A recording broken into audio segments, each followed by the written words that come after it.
My name is Monica Gleberman, and you're listening to Silence on Set podcast.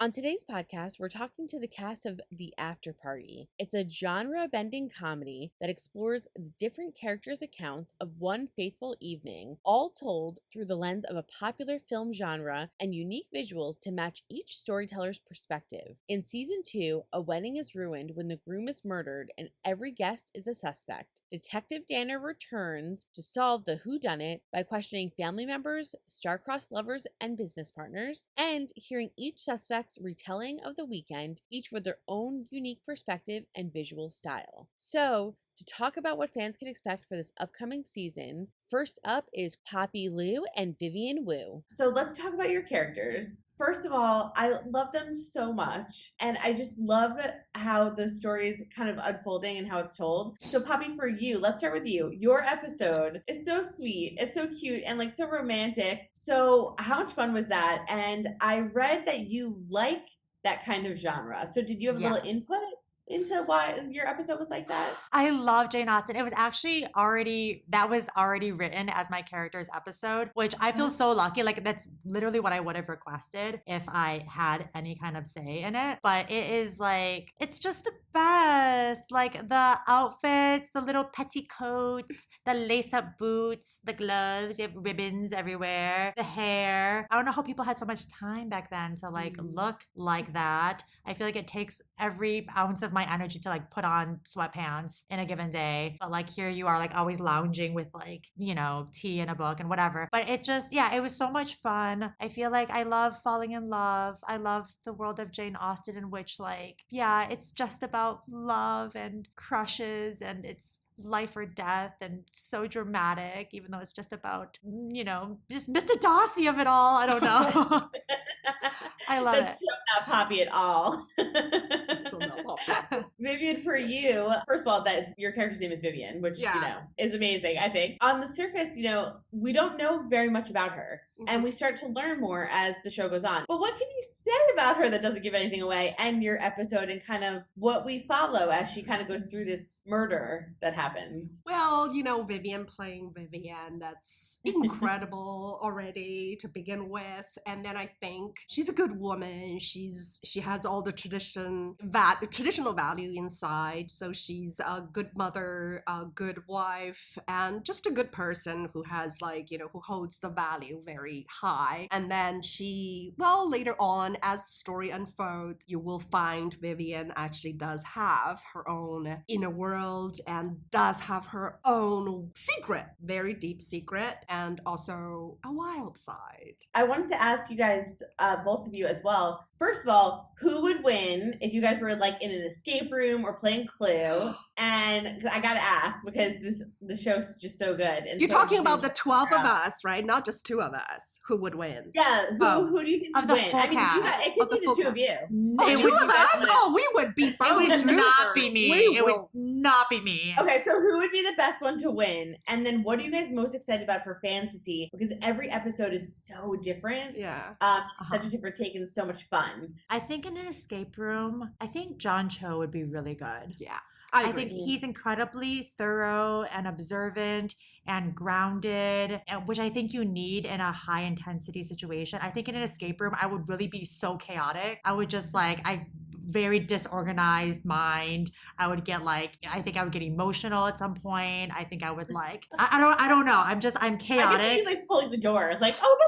Yeah, I can't even make out the first room. Yeah. No way. They're like, you paid to be here. And I'm like, let me out.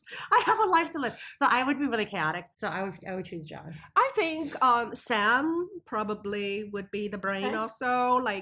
He's really, you know, he's kind of quiet, but his brain is always like working. Sam would keep morale really high. Yeah, he's smart. And I mean, all of us are smart in our own world, but I think he probably is very good at it. He's good with gadgets, right? He's good with hints and he's just good. And John, of course, I think I agree with you. I think the two of them, they probably would lead us out. I would pick them for my my team. Yeah. Definitely. I would be the weakest link for sure.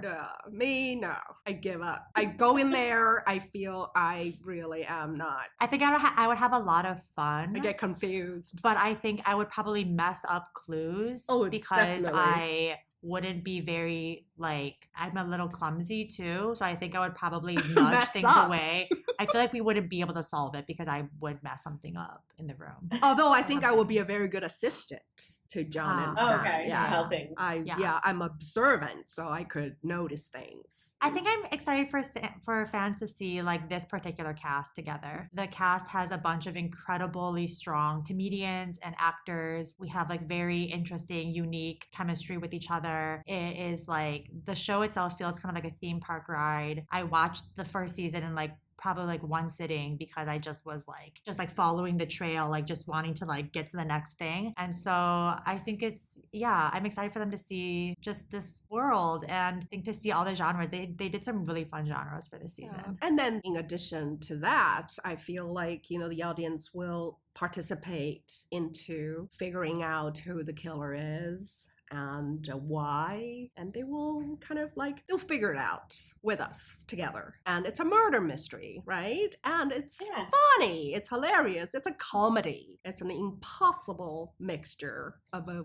very entertaining show. Here's Anna Konkle and Elizabeth Perkins. I wanted to start off with Elizabeth, because for your character, I was reading online that you had said that she's two different people, that she comes off one way, but that she's dealing with a lot of tragedy and loss. So what was it like trying to showcase that this season? Because she is very Alfred Hitchcockian when she shows up, but she does have a very sensitive side to her. And I think that's how she is experiencing pain. I think she's already lost her husband, followed by the death of her son. I think it explains a lot of the reasons that she keeps her at arm's length. But in reality, she's probably just petrified that her daughter is the last person that she has. And I think that's why my personal episode, being in the vein of Alfred Hitchcock, really identifies who Isabel is, in that she's sort of this,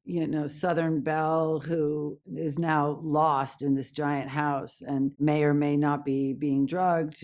She feels gaslit, she feels isolated, she feels alienated. And the only way she knows how to express that pain is to keep everyone at arm's length. And so that just tends to come out that she's a bitch and that she's evil. But in reality, I think, if you just poked her like that, she'd probably fall over and break into a million pieces. So I love that my episode sort of explains, why she's the person she is. It's a great episode, and I think you balanced it so well. Anna, for Hannah, I read online, so I don't know if it's true, but I think it was in the press material too. You said that she's an odd duck, and that she's, just kind of finding her way. So how did you work in playing her and for her episode and her point of view when we kind of get to tell her story? Yeah, I think on the page, and as you get to know her in the series, the first impression is that she's having a different conversation in her head than anybody else in the room is having, which I love playing also. That's also my favorite. And I love, for my dark sense of humor, I love the yearning for her mother's love and not getting it and just trying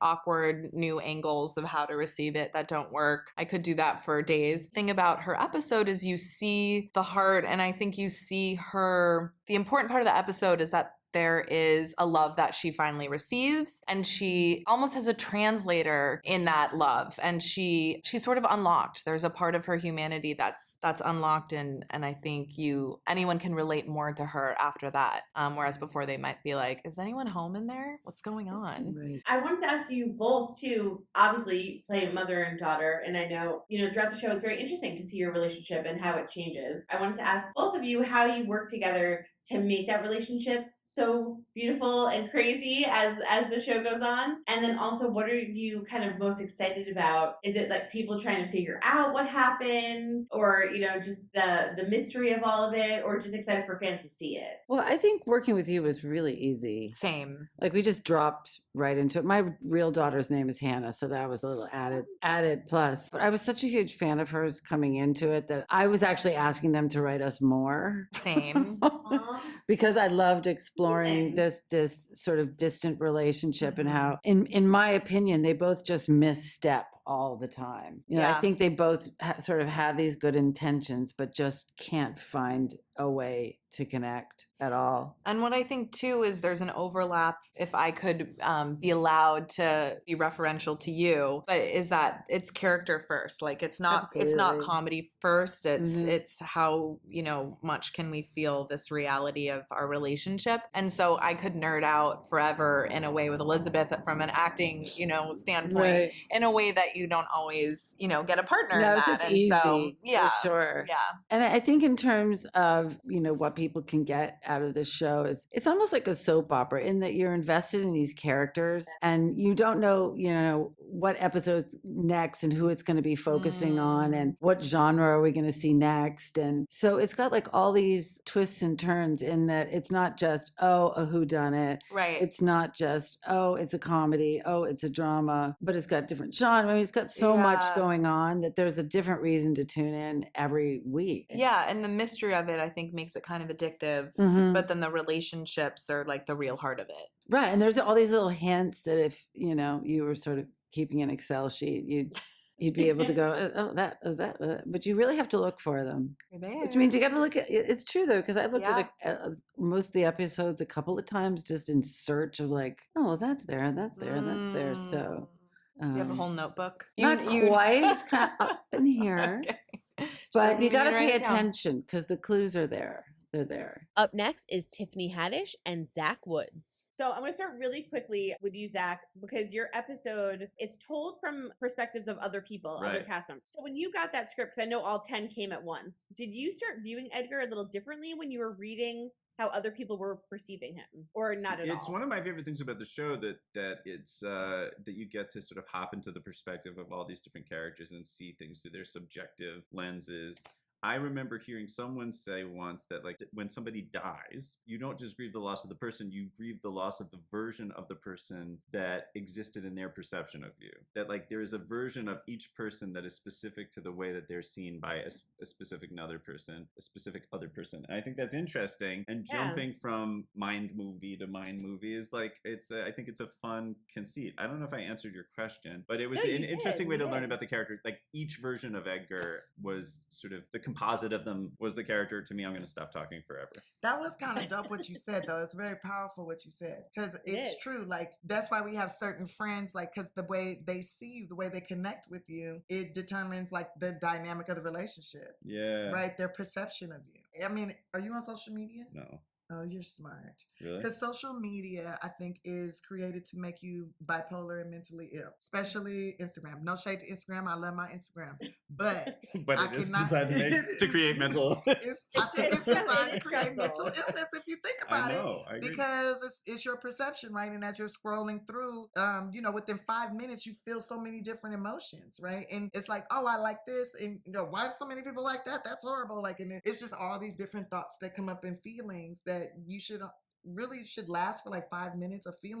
An emotion should last more than like 2 seconds or 3 seconds or in a scroll. Oh, because you should like before that feeling has had a chance to peak and subside, you're on to the next feeling. You're already in another feeling. That makes sense. You're like 1 second you're watching a baby do a dance and that's hilarious. Then you're finding out that there's a disease that's gonna kill everybody. Then you see somebody get killed. You're like, oh my God, death. And then you see like a dog do a funny dance. It's like it's too much stuff. Then you see somebody looking all sexy and stuff. It's like now I'm horny. There was just death. I was laughing. Like it's too many freaking feelings. It is too many things. Way It is too many It's too things. many. Tiffany, But you limit listen, it to 30 minutes. Crazy. if you followed me, you would just get love and appreciation. So that's all I'm saying. Thank you. But I'll have to tag you. yeah, but I brought that up to say when you're on there and if you read the comments, you see how people perceive you, right? And it's like majority of it's good. Then you have those 1 or 2 people that like says hateful, mean, nasty things, and it's like they don't even know you though. But this is just where their mind is and how they see things. which they probably are mean and nasty and hateful to a lot of people and a lot of stuff. And they're not happy people. Especially to themselves. Yes, especially to themselves. I want to ask both of you really quickly. Tiffany, I'm so glad you're back. So if you could tell us a little bit for Detective Danner, she's in a different place in her life and she's not a detective, but she still is. And then she comes and kind of gets involved. So if you could talk a little bit about her arc and what we're going to see with her. And then for both of you, what are you guys most excited about for fantasy about your characters or what you learned about them that you're really excited for people to go, ooh, like that's the moment that I feel good about it. My character, I'm just really excited. For me, I'm very excited about Detective Danner finally getting some action, getting some love and satisfaction. And think about Danner, so she was a detective and she resigned because she made mistakes and she punished herself for her mistakes, I feel like, but she's using her creativity. She wants to create something, but there's a block there because what she is really designed to do, what her mind is designed for, is solving mysteries, solving things finding the answer. That's what she loves to do. So, and that's what she does best. So she always gets drawn back to that, even though she's trying to move forward into something else. But she's always getting drawn back to the solving the mystery.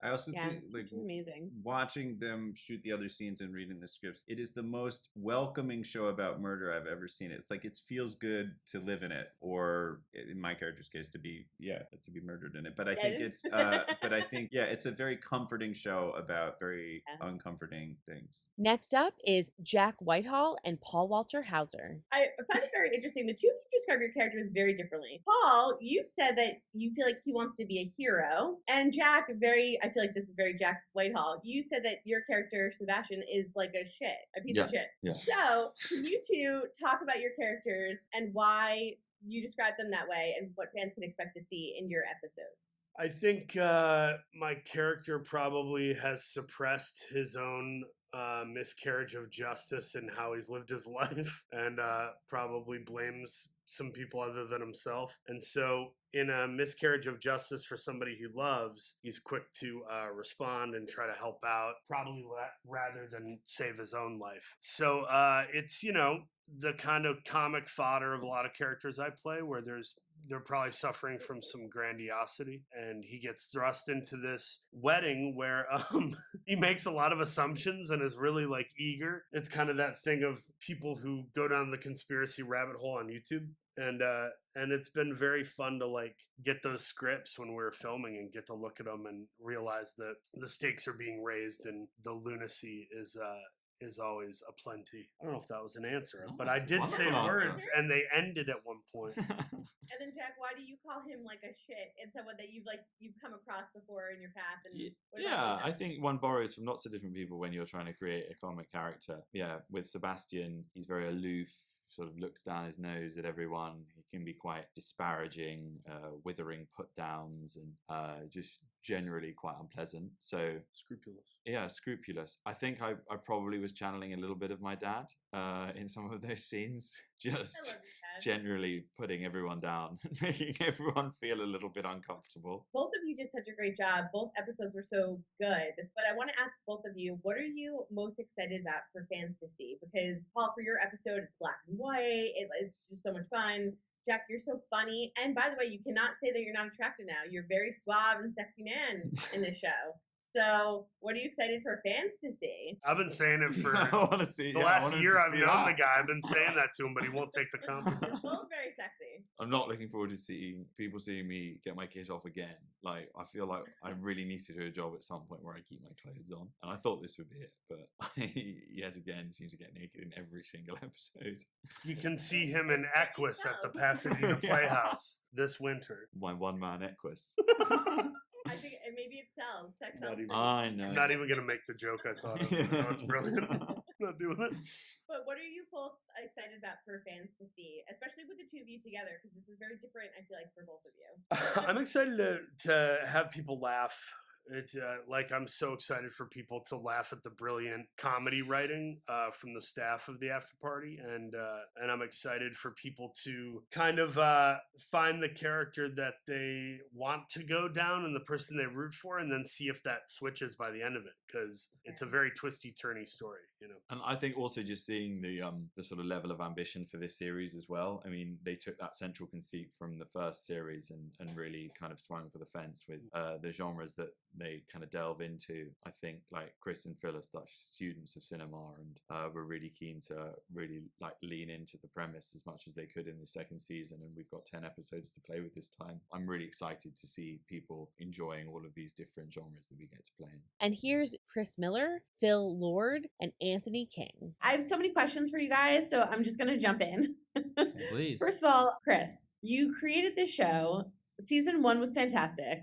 Thank you. Season 2, I feel like blew it out of the water and is just funnier and crazier and like bigger. How the hell do you come up with these ideas? Well, we from his brain. Yeah, I have a lot of help. It's a lot of ideas from a lot of people. Yeah, it's many people's brains, thankfully. This thing is so complex. Making a compelling murder mystery that you can watch and week to week with your friends or your family, try and like debate who you think did it. That's really fun. Trying to make something that's really funny and also emotional and engaging is its own challenge. Trying to make it a thing where each episode is in its own unique genre that feels totally different from the week before and the week after, and everything from the costumes to the lighting to the lenses to the style of storytelling is different. All of that stuff is really complicated and really hard, and thankfully we have great partners, great writing staff, great directors, great actors who are able to like elevate the stuff and make it so much better than when it was in our brains. So, Chris, I know that you write. Phil and Anthony, I know that you guys have written, obviously, on the show multiple times. For you guys, for all three of you, I guess, how do you guys determine, I guess, as you're arcing it out,